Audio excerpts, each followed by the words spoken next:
Alors, on venait de discuter, alors on est toujours dans Rosh Hashanah 4b, et on va passer à la 4, à la 5, 5a, donc. Pour le moment, c'est 4b, on est à la fin de la page. On venait donc de discuter, on a un sous-sujet qui s'est créé, à savoir le 8e jour de Sukkot. Est-ce que le 8e jour de Sukkot est une fête indépendante ou pas? Donc la Gemara a objecté, juste avant, elle avait refusé, on était en train de discuter du lien entre Shavuot, Sukkot et Pessah, et de dire que la fête de Shavuot est donc reliée à la fête de Pessah, ce qui permet en fait, non, c'est-à-dire que au départ on est parti de la question de Rabbi Meir et de Rabbi Eliezer, qui veulent savoir pourquoi est-ce qu'ils n'ont pas utilisé finalement, la Gemara veut savoir pourquoi ces deux rabbanim n'ont pas utilisé le verset pour prouver l'interdiction de ne pas retarder. Or ici, ils ont donc apporté en fait d'autres utilisations de ce verset pour dire, voilà, ils se sont peut-être servis de ce verset dans ce cadre-là. Et un de ces cadres, c'est de dire qu'il y a 7 jours de complément dans la fête de Shavuot qui ne sont pas écrits dans la Torah, mais que l'on déduit grâce à ce verset. Parce qu'on va faire la liaison entre Shavuot et Pessah, ou bien la liaison entre Shavuot et Sukkot. Et dans la discussion, dans le creux de la discussion, quand on a fait la liaison avec Sukkot éventuellement, plutôt que de Pessah, s'est posé donc un nouveau problème, à savoir, comme Shavuot, Sukkot est présenté comme une fête qui va durer 8 jours, donc la question est de savoir, est-ce que ce 8e jour, la Gemara a donc réfuté en disant que le 8e jour est une fête à part entière. Et donc maintenant, on va se concentrer sur cette discussion, à savoir, est-ce que le 8e jour de Sukkot est une fête à part entière, ou est-ce qu'on est dans la continuité de Sukkot? On connaît déjà la réponse, ceux qui font la prière, qui ont déjà fait la fête de Sukkot et la fête de Shavuot, et la fête de Shmini Atzeret, savent évidemment que c'est séparé. Ce sont deux fêtes différentes. Mais même aujourd'hui, ce n'est pas toujours une évidence. Claire. En tout cas, la Gemara va donc discuter de ça. Et la Gemara, donc, on va reprendre tout de suite sur ce point, elle objecte sur l'argument du 8e jour. Est-ce que oui ou non, Sukkot dure 8 jours, ou est-ce qu'elle dure 7 jours, plus une nouvelle fête qui s'appelle le 8e jour? Ce 8e jour étant Shmini Atzeret. Est-ce que Shmini Atzeret est une fête à part entière? Disons que l'on considère le 8e jour, Shmini Atzeret, donc, comme une fête indépendante. Les Inyan Pazar Kashav, donc il y a des rachets des votes, en ce qui concerne les 6 lois désignées par l'abréviation mémotechnique, ça c'est le commentaire, donc Pazar Kashav, donc en fait, P, Zayin, Resh comme un premier mot, Kuf, Shin, Bet comme un deuxième mot. Donc on a une espèce d'abréviation qui concerne les lois qui sont désignées par ces abréviations. Alors c'est là qu'on a un commentaire qui va en fait nous donner en fait l'explication de cette abréviation en détail. Alors, on va donc faire une petite pause dans notre Gemara. Je reviendrai sur le début de la Gemara, qui est assez court, on n'a fait qu'une ligne, pour expliquer en fait qu'est-ce que c'est que cette abréviation et qu'est-ce que désigne chacun de ces mots. Alors évidemment, moi personnellement, je ne connais pas, donc on va le faire ensemble. Et tout est écrit dans le petit commentaire ici, du petit commentaire 25 de la page 4b3 du livre de ArtScroll. Hein. Je rappelle que c'est une lecture commentée, accompagnée, que je fais de la Gemara ArtScroll traduite en français. Hein. Allez savoir si c'est pas un petit chouïa différent en anglais ou en hébreu.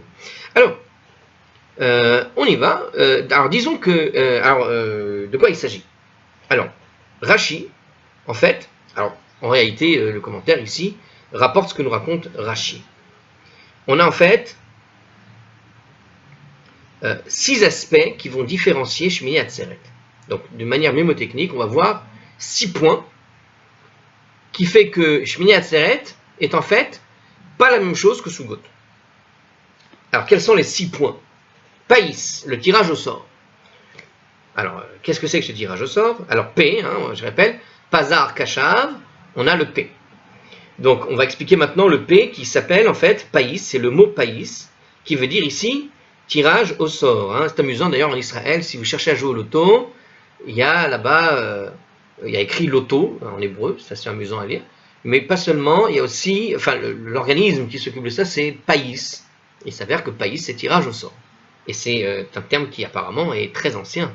Je pensais que ça aurait été plus moderne, mais en fait, ça vient carrément du Talmud, ça a plus de 1500 ans, à ce que je vois là, puisque Rashi est un auteur, est un rabbin vers le Moyen-Âge, hein, donc on est vers l'an 1000, 1100, quelque chose comme ça. Donc ça a au moins 1000 ans, puisqu'il parle, lui, de ça. Alors, païs, et puis la notion de tirage au sort, bon, elle existait déjà, mais le mot païs. Alors durant 7 jours de Sukkot, d'accord, un ordre fixe était suivi afin de déterminer lequel des 24 groupes de Kohanim, les Mishmarot, hein, les gardiens j'ai envie de dire les gardiens du temple, mais c'est pas tout à fait vrai, les gardiens comment on appelle ça, ceux qui sont de garde, hein, il ne faut pas confondre les termes, c'est-à-dire ceux qui ont leur garde au sens où je suis de garde, c'est à moi de faire les choses.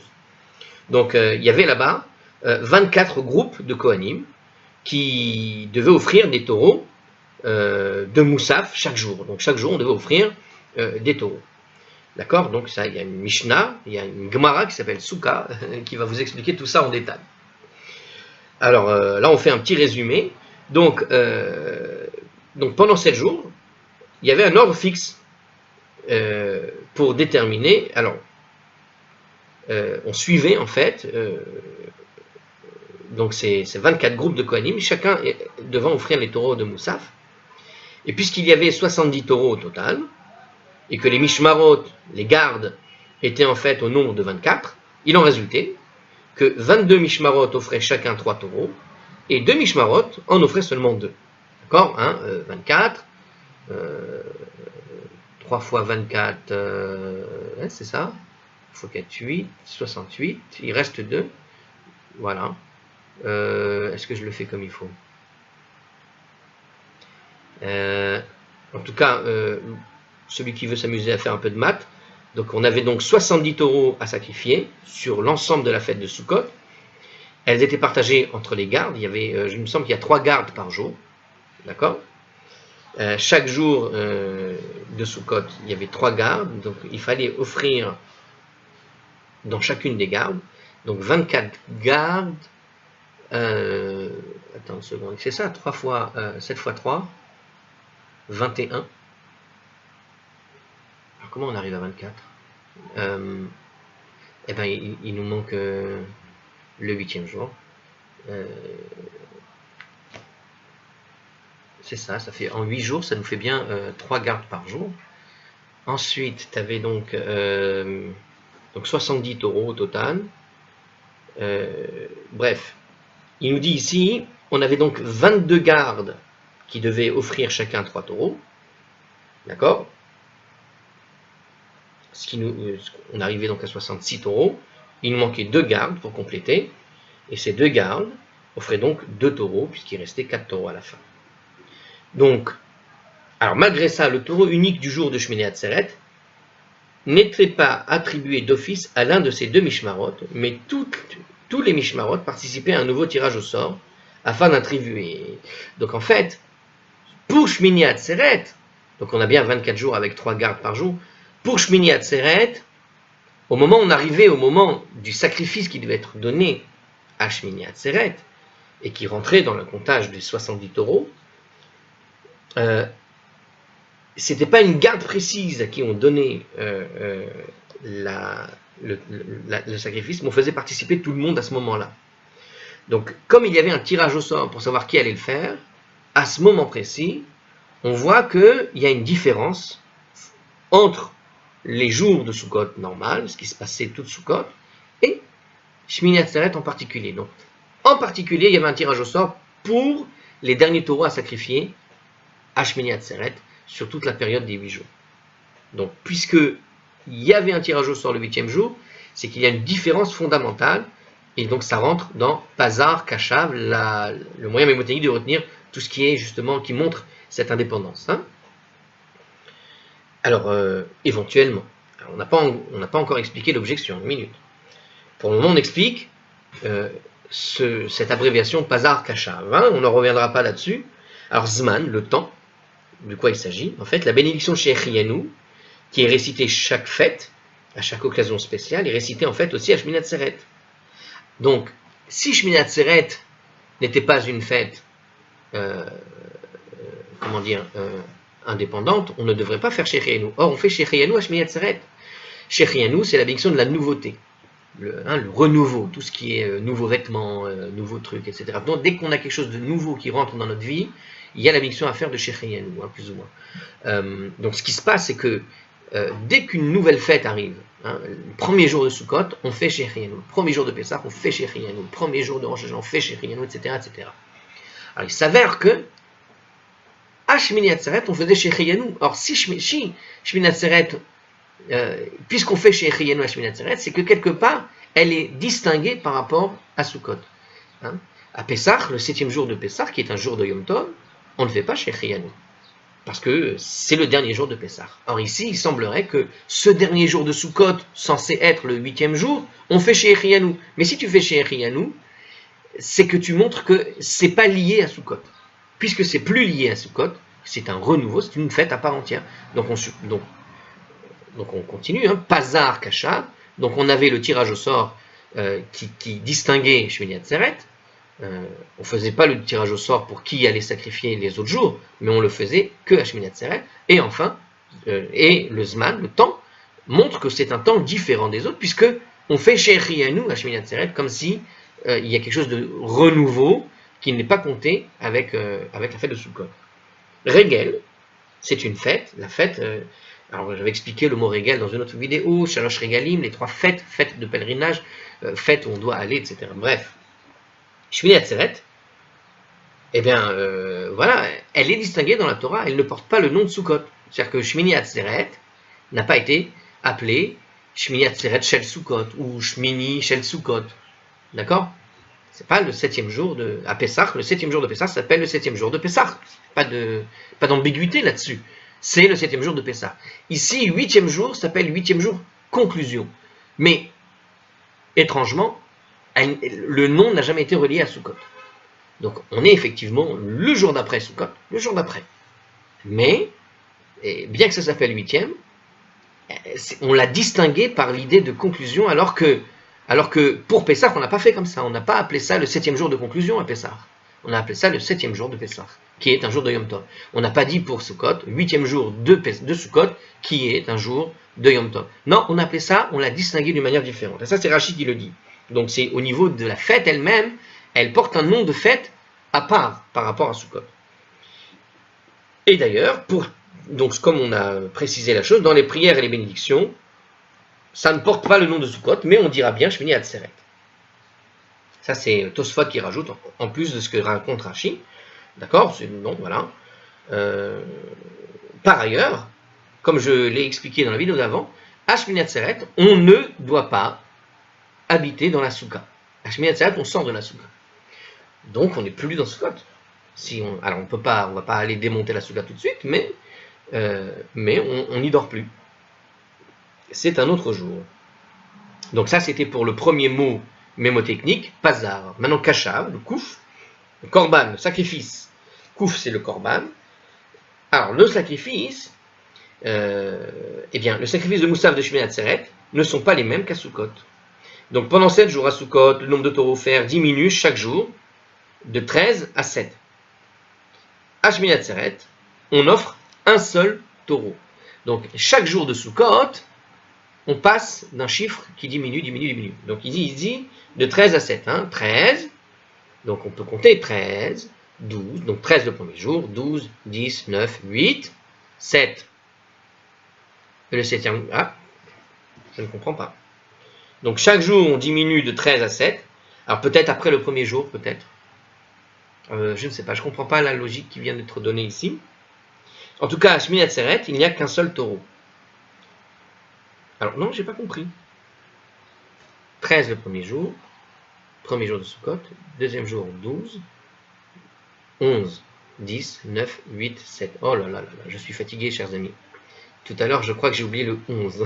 Je suis sûr que si je revois la vidéo, j'ai oublié le 11. Ça va, tout va bien, on s'est réveillé. Alors donc, on vient bien de 13 jusqu'à 7. Donc chaque jour de Sukkot, on offre une certaine quantité de taureaux, et à Shmini Atzeret, un seul. puisqu'on n'offre qu'un seul, on voit bien qu'il y a une différence marquée entre les deux. Par ailleurs, chaque jour de Sukkot, on offrait 2 béliers, 14 agneaux. Shmini Atzeret, on offre un seul bélier et 7 agneaux. Il y a une différence dans comment tu pratiques les sacrifices, tu fais les sacrifices, c'est-à-dire les ingrédients, hein, qu'est-ce qu'on sacrifie tous les jours de Pessah, leur nombre, et le jour de Shmini Atzeret, petite différence, nuance, qui fait que on voit bien que c'est un jour à part entière.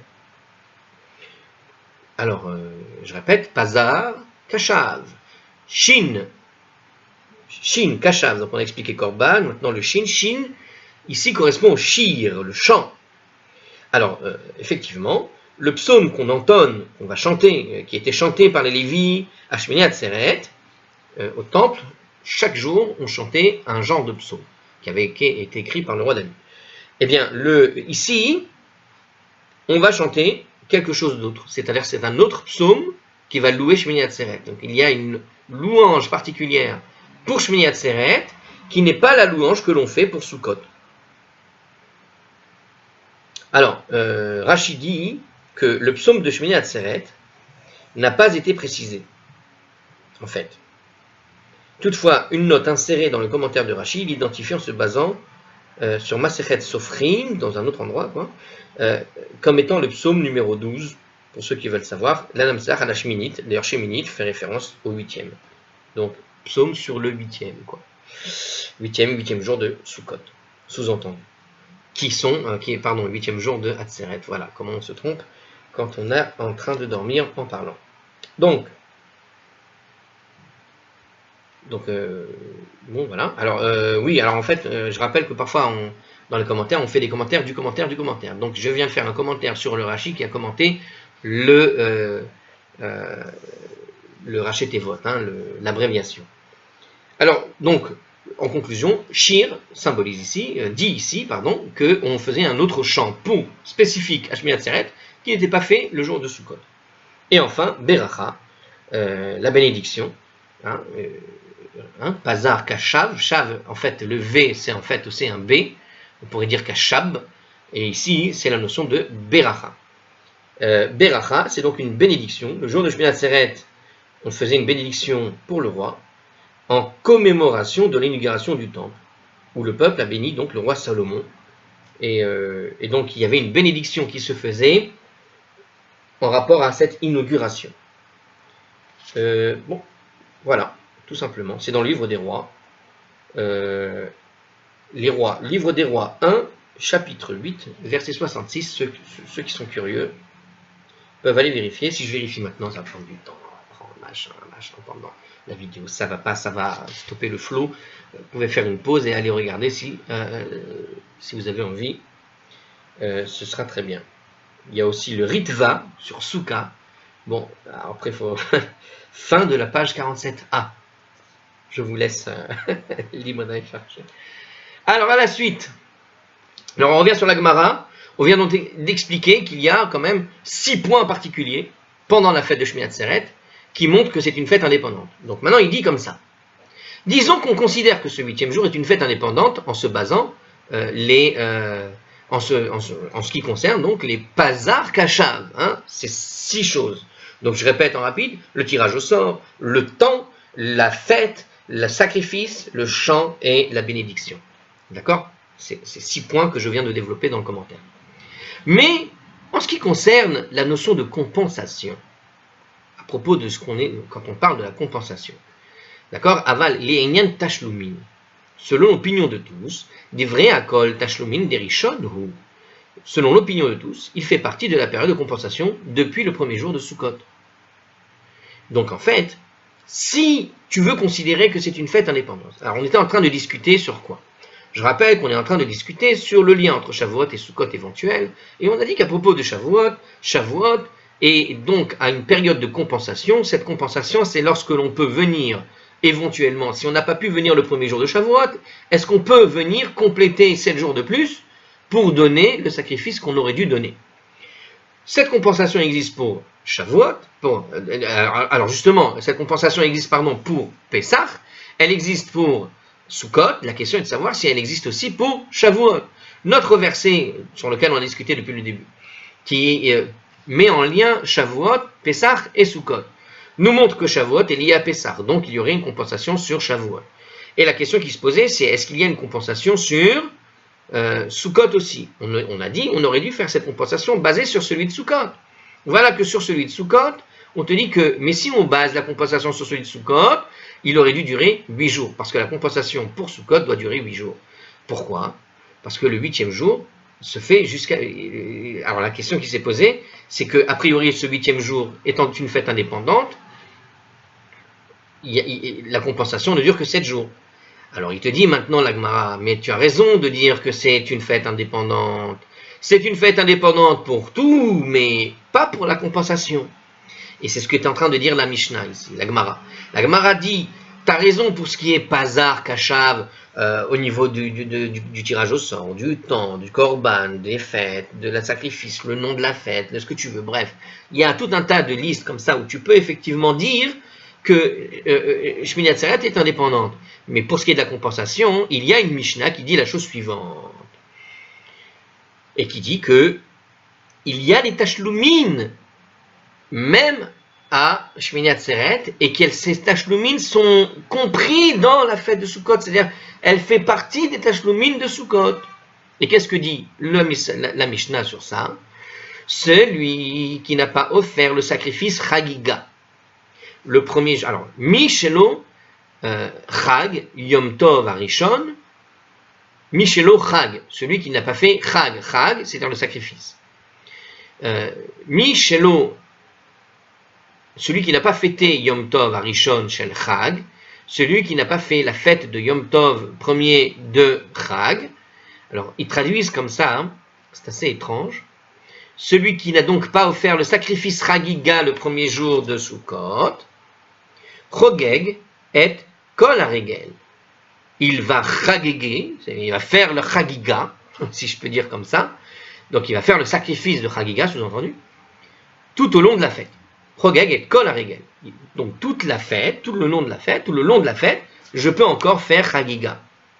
Yom Tov Acharon Shel Chag, et le dernier jour de Yom Tov de la fête, c'est compris dedans. Et même le dernier jour de la fête. Alors si je traduis correctement, il n'y a pas écrit de la fête de Sukkot, mais c'est sous-entendu, même le dernier jour de Sukkot, puisque Yom Tov Acharon, Acharon c'est quoi? C'est Shel Chag, de la fête de Sukkot. On va vérifier quand même dans le texte en araméen, 2 secondes, parce que j'ai un petit souci comment c'est dit, c'est ça. Alors sous-entendu la fête de Sukkot. Alors, ils ont traduit avec jour de Sukkot, même le dernier jour de Sukkot, mais en fait c'est écrit même le dernier jour chômé de la fête. Quel est le dernier jour chômé de la fête et de quelle fête? On parle en fait de Sukkot depuis tout à l'heure, dans cette Mishnah. Donc on suppose que ce dernier jour chômé de la fête, c'est par rapport à la fête de Sukkot. Dernier jour chômé dans Sukkot. Or, le dernier jour chômé à Sukkot, c'est Shmini Atzeret. Et c'est pas le 7e jour de Sukkot qui n'est pas chômé.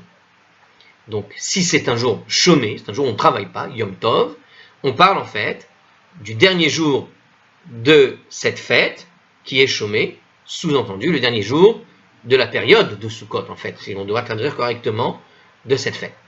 Et qui donc se trouve être Shmini Atzeret. Donc, qu'est-ce qu'on nous dit ici dans cette Mishnah? On nous dit que quand on n'a pas offert Chagiga, le sacrifice Chagiga, le premier jour, et qu'on n'a pas eu le temps non plus les 7 jours qui suivent, quoi, pendant ces 7 jours, les premiers jours de Sukkot, eh bien, le dernier jour qui est chômé, je peux encore l'amener, qui se trouve être la fête de Shmini Atzeret. Donc, Shmini Atzeret est bien un tashlumin dans le cadre de Yom Tov, de Sukkot. Donc Sukkot possède des tashlumin qui permet donc de compenser ce moment, cette période de compensation qui permet d'apporter ce sacrifice. On voit bien que la fête de Shmini Atzeret est comprise dans cette compensation. Puisqu'elle est comprise dans cette compensation, quand on a dit tout à l'heure que Chag Atzeret est indépendante, la Gemara a tout simplement dit oui, c'est vrai, mais pas pour tashlumin. Or, si tu fais le lien dans le verset qui fait un lien entre Pessah, Shavuot et Sukkot, que tu fais ce lien entre Shavuot et Sukkot, Donc tu pourrais dire que pour Shavuot aussi, tu peux mettre 8 jours, puisque la fête, bien qu'elle soit indépendante, elle compte les tashlumin à l'intérieur, et donc ça fait rallonger la période de tashlumin de Sukkot à 8 jours, et non pas à 7 jours. Et donc, tu peux, voilà. Donc effectivement, Shavuot, on pourrait à ce moment-là dire que ça dure 8 jours les tashlumin. C'est-à-dire que tu as effectivement une période où tu peux éventuellement amener ton sacrifice que tu n'aurais pas pu amener à Shavuot, l'amener durant les 8 jours, et non pas 7 jours qui sont dans la période de Shavuot. Hein? Voilà. Alors, la Gemara répond quand même. Allons.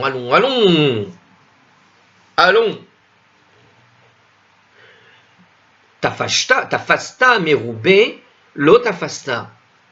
Alors regardez, ça c'est vraiment tafasta mu'at, tafasta. Tafasta merubé lo tafasta, tafasta mu'at, tafasta. Alors regardez, ça c'est, sincèrement là, on va faire un peu de mathématiques. La mathématique dans la Gemara. On est en train de, alors, je vais vous poser ce qu'il vient de dire, c'est vraiment un raisonnement matheux sur un raisonnement de texte, hein, sur une analyse de texte. Regardez ce qu'il dit. Si tu as saisi une large mesure, il se peut que tu ne l'aies pas saisie. Mais si tu as saisi une faible mesure, alors tu es sûr de l'avoir saisie. Vous avez compris ce que je viens de dire? Pas moi. Presque pas moi. Quand tu as saisi quelque chose de large, peut-être tu ne l'as pas saisi. Alors, je vais essayer d'expliquer à ma façon, et puis après on verra le commentaire ensemble. J'aime bien essayer de comprendre d'abord ce que ça veut dire. Ça veut dire, si tu l'as saisi d'une large mesure, ça veut dire, par exemple, quand tu dois essayer d'attraper quelque chose de gros, des fois, il y a tellement de, on va dire entre guillemets, tu as tellement de choix que tu risques de ne pas l'attraper. Alors que si tu as saisi une faible mesure, tu es sûr de l'avoir saisi. Prenons l'exemple de farine, comme ça. Tu vas prendre dans ta main une grosse mesure de farine. Hein. Tu vas essayer de prendre, un demi-kilo de farine dans ta main. Et quand tu prends ton gros demi-kilo de farine dans la main, là, comme ça, tu as une espèce de petite montagne de farine. Donc tu as pris une mesure. Et voilà que cette mesure, tu es censé prendre une large mesure de farine. Mais en prenant cette large mesure, c'est de la farine, ça coule, ça déborde, ça peut tomber. Donc peut-être tu as pris une large mesure, peut-être tu ne l'as pas pris. Tu as compris? Des fois, quand tu prends une large mesure, tu peux prendre, des fois tu ne peux pas prendre. Alors que des fois, si tu saisis une faible mesure, si tu dois prendre une petite mesure, par exemple tu dois prendre l'équivalent d'une cuillère, en prenant une petite cuillère, c'est sûr qu'avec ta main, comme ça, tu es sûr de l'avoir pris. C'est parce que ça ne va pas tomber, c'est bon, c'est facile, ça tient bien. Donc quand tu essaies de prendre quelque chose de gros, tu n'es pas sûr de l'avoir pris. Peut-être tu l'as pris, peut-être tu ne l'as pas pris. Alors que quand tu prends quelque chose un petit peu, c'est sûr que tu l'as attrapé, tu ne vas pas le lâcher, ça va, c'est bon, c'est facile. Alors c'est une métaphore évidemment. Et il dit la chose comme ça en fait. C'est une métaphore pour dire que quand tu dois choisir entre une grande part et une petite part, il est plus facile de prendre une petite part. Pourquoi? Parce que tu es sûr de l'avoir. Alors que la grande, c'est pas sûr. Il doit choisir la petite. Ainsi, même s'il avait droit à la plus grande part, il pourrait garder celle qu'il a prise. Car la plus petite est incluse dans la plus grande. Mais s'il prend la plus grande part, alors qu'il n'avait le droit qu'à moins sa prise, elle est illicite. C'est-à-dire que, alors, c'est un peu plus différent que ça. Il dit ici comme ça. Il dit, par rapport à ce que tu as le droit de prendre. Imaginons, on partage je ne sais quelle quantité, et dans cette quantité, tu as le droit à une grande part. Quand tu vas prendre une grande part de ce qui te revient, peut-être tu as dépassé, et donc il faudra que tu rendes. Alors si tu prends une partie petite de la part qui te revient, ce que tu as pris est à toi de manière catégorique, personne ne te le volera, personne ne te le réclamera, parce que tu sais que tu n'as pris qu'une petite partie de ce qui te revenait, donc ce que tu as pris, c'est sûr que c'est à toi à 200%. Alors, cette métaphore, elle fait en fait la métaphore sur les 7 jours et les 8 jours. On a, pour Sukkot, 7 jours ou 8 jours. Alors il te dit comme ça, concrètement, peut-être tu as 8 jours, peut-être, mais peut-être pas, tu n'es pas sûr en fait. Comme tu n'es pas sûr, peut-être qu'en donnant le 8e jour, tu as dépassé. Et puisque tu as dépassé, c'est embêtant. Donc le mieux, c'est 7 jours. Parce que si tu donnes 7 jours, tu es sûr d'être dans le bon temps. On a ici la période de Pessah où on sait que c'est 7 jours. La période de 8 jours pour Sukkot, c'est 8 jours. Ok. Peut-être, avec Shmini Atzeret compris. Mais dans quelle période on est le plus sûr en fait? Dans la période de 7 jours, puisque 7 jours est compris dans les 8 jours de Sukkot. Donc pour Shavuot, tu vas attendre, tu vas faire les tashlumin sur les 7 jours et pas les 8 jours. Parce que dans Shavuot, tu peux te relier aussi bien à Pessah qu'à Sukkot, et que dans les deux cas, tu as 7 jours de manière claire et nette. Donc ce que la Gemara te dit ici, dans ce cas précis, on va prendre la partie la plus petite, qui est tout simplement la plus facile à retenir et pour laquelle on n'a aucune ambiguïté. C'est-à-dire que si tu amènes tes tashlumin au bout de 7 jours, tu es sûr d'avoir que tu as fait ta mitzvah comme il faut. Alors que 8, tu n'es pas sûr. Et comme on voit bien que Shavuot est relié aussi bien à Pessah qu'à Sukkot, et que dans les deux cas, on a 7 jours en commun, autant relier aux deux sur la partie la plus sûre, qui sont les 7 jours, au lieu de la relier sur la partie avec 8 jours, où peut-être tu l'as pris, peut-être tu l'as pas pris, peut-être tu as dépassé. Vous voyez, la métaphore, elle vient nous faire cette réflexion sur ça. Je pense l'avoir compris comme ça.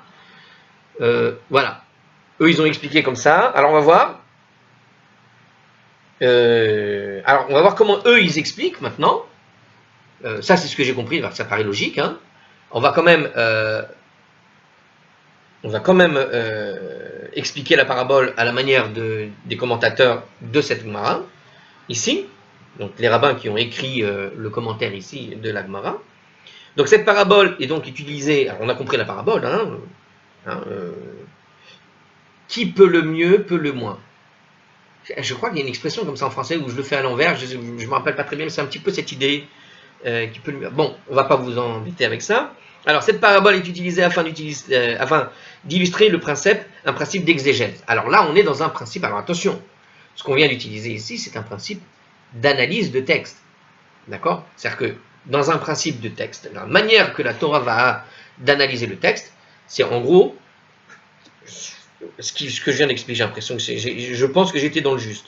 Dans le cas présent, qu'est-ce qu'on a? On ne sait pas si le lien se fait entre Pessah ou Shavuot, en fait, ou bien si le lien se fait entre Pessah et Sukkot. Shavuot et Sukkot. Ce qui ne permet pas, si le lien est entre Pessah et Shavuot, on a donc une période de compensation de 7 jours pour le sacrifice de Chagiga pour Shavuot. À Shavuot, on devait donc donner le sacrifice Chagiga dès le premier jour jusqu'à 7 jours complémentaires, et on fait cette complémentation complémentation c'est pas un mot en français, mais on fait ce complément en tout cas de 7 jours grâce au lien éventuel entre Pessah et Shavuot. Bien, mais peut-être c'est Shavuot et Sukkot, ce qui voudrait dire qu'on a donc une période de compensation de 8 jours. Alors, ce que nous dit ici, donc, une règle d'analyse exégèse, d'analyse de texte dans la Gemara, de la Torah, c'est de dire que quand tu as un choix entre une interprétation, pardon pour le bruit dehors, chacune d'entre elles conduisant à une mesure ou à une quantité différente, on va adopter celle qui a la plus petite mesure en quantité. Donc, de manière générale, c'est comme ça que les rabbins analysent les textes. Quand on met en jeu des quantités, on choisira toujours la plus petite quantité plutôt que la grande, quand il y a possibilité de faire un choix. Pourquoi? Parce que on a expliqué qu'on est sûr, en tout cas, dans la petite quantité, de ne pas se tromper, plutôt que dans la grande, où on risque de se tromper, en gros. Ainsi, dans notre cas, le lien du verset se fait plutôt avec Pessah, donc Shavuot plutôt est lié à Pessah pour les 7 jours, plutôt qu'avec Sukkot, puisque de toute façon, on a une compensation plus courte. Moi, j'ai expliqué que, puisqu'on a dans le cas les deux en commun, 7 jours, ça paraît encore plus évident, au fond, d'accorder 7 jours de compensation sur la fête de Shavuot. En tout cas, ce qui semble clair ici, il te dit que dans ce choix, tu choisis en fait le lien avec Pessah selon la règle qu'on vient de donner. C'est-à-dire que c'est pas que tu dis que Pessah et Sukkot ont tous les deux 7 jours, mais c'est que tu dis que le lien est exclusif à Pessah en fait. Parce que comme tu as ce choix, de façon générale, donc règle d'analyse de texte, et c'est ce que dit finalement la Gemara, tu choisis l'endroit où tu es sûr de ne pas faire d'erreur, qui va être donc un lien avec Pessah ici, parce qu'il correspond à 7 jours, là où il y a le moindre choix.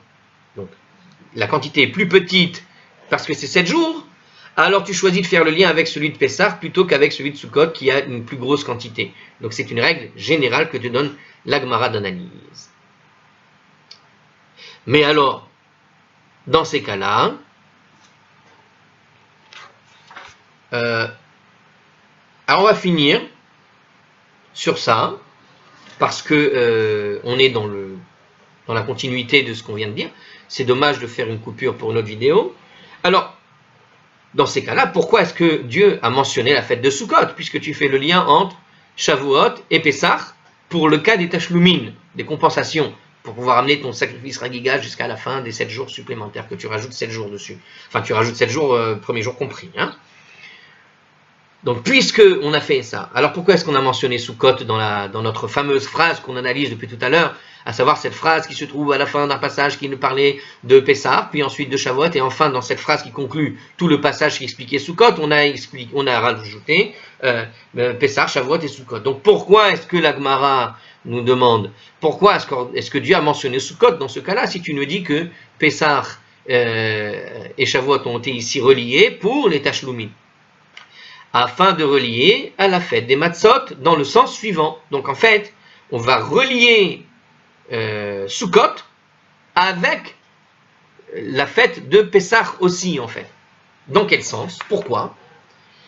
Alors justement, Ma Chag HaMatzot Ta'un Lina, Afrag HaSukkot Ta'un Lina. Qu'est-ce que c'est que Ta'un Lina? Passer la nuit. Qu'est-ce que c'est que passer la nuit? De même que la fête des Matzot exige de passer la nuit, alors la fête de Sukkot exige de passer la nuit. Ah, passer la nuit, bien sûr. Quelle est la fête de Pessah? Qu'est-ce qu'on fait quand on passe la nuit? Alors, qu'est-ce qu'il te dit ici? Le commentaire, heureusement qu'il y a le commentaire, parce que sans ça, je ne l'aurais pas su du tout de quoi il fait allusion. Je pensais au départ que c'était peut-être la nuit du Seder, parce qu'il y a effectivement une nuit à passer pour le Seder. Il dit ici, alors c'est pas ça, hein. Il n'y a pas de Seder à Sukkot.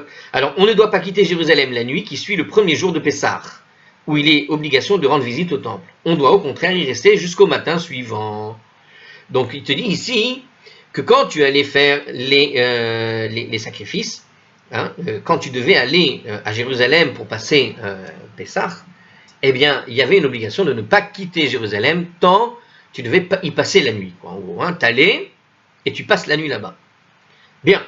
Eh bien, nous raconte la Gemara que de la même manière que pour Pessah, tu devais y passer la nuit, quand tu allais rendre visite là-bas, pour faire les sacrifices, eh bien, à Sukkot, en tout cas rendre visite au temple, à Sukkot, eh bien, tu devais aussi alors y passer la nuit, c'est-à-dire qu'on doit passer notre nuit là-bas à Jérusalem, la nuit suivant le premier jour de Sukkot. Donc après le premier jour de Sukkot, tu passes la nuit à Jérusalem, a priori. Tiens, c'est intéressant. C'est après le premier jour ou le jour d'après? C'est une loi que je ne connaissais pas. Franchement, je ne connaissais pas. Alors, petit rappel à propos de la Gemara. La Gemara discute. Elle ne donne pas toujours des lois immédiates, mais en tout cas, elle permet d'avoir un aperçu de ce qui existait comme coutume et loi à l'époque du Talmud et avant. Et c'est pas toujours tranché, hein, mais ça existait. Donc les gens le faisaient. Alors Gemara demande, et là, dans le cas de Pessah, alors évidemment, tu viens de me dire que de la même manière qu'on passe la nuit à Pessah, on doit passer la nuit à Shavuot, à Sukkot. Attends, mais comment tu sais qu'à Pessah tu passais la nuit? D'où tu sais? C'est ce que vient de poser la question de la Gemara. Vehatam, Menalan, et ici, d'où tu sais? D'où on apprend? Dirtiv ufanita baboker ve'alarta le'elokecha. Parce que dans le texte qui va rapporter ce passage Qu'est-ce que dit ce verset? Le verset, il dit la chose suivante. Tu feras rôtir le sacrifice de Pessah et tu le consommeras à l'endroit que Hachem ton Dieu aura choisi. Et au matin, tu repartiras et tu iras vers tes tentes. Ça, c'est le verset. D'accord? Donc, puisque ce verset nous dit au matin, tu repartiras le matin et tu iras vers les tentes, c'est que tu as passé la nuit. Ok? C'est-à-dire que tu viens pour faire rôtir, pour faire cuire ton sacrifice de l'agneau pascal, et voilà que tu l'as fait cuire. Et le matin, tu repars. Pourquoi le matin? Donc, on te demande de rester la nuit. Donc, si tu viens faire le sacrifice de Pessah, tu dois rester la nuit et attendre jusqu'au matin avant de repartir. Ok? Donc, voilà. Petite conclusion sur cette chose-là. Il y a un gros commentaire sur cette dernière partie. Allez, on va quand même le dire. Voilà, ceci semble signifier qu'on retourne dans son lieu de résidence le matin après avoir consommé le sacrifice de Pessah. Toutefois, ceci est impossible en ce jour, qui est le premier de Pessah. On a l'obligation de paraître au temple et d'y offrir le sacrifice de Olat et Reïya, ainsi que celui de Shalmei Chagiga. Le verset signifie donc plutôt qu'il faut rester à Jérusalem la nuit qui suit le premier jour et retourner ensuite vers son lieu de résidence au cours du premier jour de Chol HaMoed. Donc c'est bien ça. On ne reste pas simplement le premier jour. Non, a priori, c'est la nuit qui suit, tu reviens, en gros, hein, et tu repars que la nuit d'après, le premier jour. Les Rishonim soulèvent une difficulté quand même. Alors, on va quand même soulever une difficulté sur ce passage parce qu'on est dedans et qu'après on change presque de sujet. En tout cas, on va retourner sur le débat. Donc, les Rishonim soulèvent en fait une difficulté. Ça, bon, la référence, vous la verrez si vous avez le livre. Il déduit de ce verset une obligation de rester à Jérusalem la nuit suivant l'offrande de n'importe quel sacrifice. Eux, ils disent, voilà, a priori, à chaque fois que tu vas sacrifier quoi que ce soit au temple, quel que soit le moment de l'année, le lendemain, tu dois rester jusqu'au lendemain. Pourquoi dans ce cas a-t-on besoin d'une analyse particulière pour enseigner que cette obligation s'applique après le premier jour de Sukkot? Donc en fait, l'obligation de rester la nuit, elle est valable pour toujours, tout le temps. Or voilà que pour Sukkot, c'est indiqué. Donc les Rishonim, ils soulèvent une question qui est la suivante. Il dit, tu es en train de me dire que c'est une preuve qu'il fallait rester la nuit, et c'est pour t'enseigner que de la même manière qu'à Pessah, tu restes la nuit, à Sukkot, tu restes la nuit, camion qui passe. Donc, à Sukkot, tu restes la nuit. Mais en fait, de toute façon, à chaque fois que tu viens offrir un sacrifice, tu restes la nuit. Donc, pourquoi le préciser? Alors qu'on a donc l'obligation d'assurer des sacrifices. Donc, on savait qu'on devait rester. Donc, Tosfot répond qu'en ce qui concerne Pessah, on doit rester à Jérusalem après le premier jour, même si on n'a offert aucun sacrifice ce jour-là. Voilà ce qu'il dit. Il dit, et c'est pour ça que tout à l'heure, dans les commentaires, il mettait entre parenthèses, quand tu viens rendre visite, et non pas quand tu devais venir faire un sacrifice. Parce que à chaque sacrifice, tu avais l'obligation en réalité de rester la nuit, donc c'est pas logique de dire que quand tu viens y passer à Sukkot, et que tu viens faire ton sacrifice, tu dois rester la nuit. Non, ça c'est évident. Quand tu viens faire un sacrifice, tu restes la nuit. Non, même quand tu n'as pas de sacrifice, tu viens juste faire une petite visite à Jérusalem en pèlerinage pour aller voir le temple pendant cette période, tu dois y rester la nuit. Et donc finalement, le lien entre Pessah et Sukkot est donc requis pour appliquer la même loi qu'on a à Pessah de rester la nuit, même quand on vient faire juste une visite sans offrir, eh bien tu le fais pareil à Sukkot. Tu viens sans offrir, tu viens passer la nuit à Jérusalem. Et ici, le Pnei Yehoshua affirme, du coup, un peu plus loin, dans Tosfot, c'est donc les commentaires de Rashi, rajoute encore que puisque cette règle s'applique aussi à Sukkot de cette façon, et ben en réalité, ça s'applique aussi à Shavuot, en raison du lien qu'il y a avec Pessah et cette fête, qu'on a déjà établi. Alors, selon certains Rishonim, on n'a pas le droit de quitter Jérusalem avant le matin suivant le 7e jour de Pessah. Ça veut dire que pour eux, tu n'as pas le droit de quitter Jérusalem, tu dois rester 7 jours là-bas. C'était assez énorme quand même. Hein. C'est relativement à cette loi spécifique que l'on avait besoin du lien avec Pessah et Sukkot, tout simplement. Donc c'était par rapport à l'idée de rester jusque 7 jours carrément. Non, je ne comprends pas.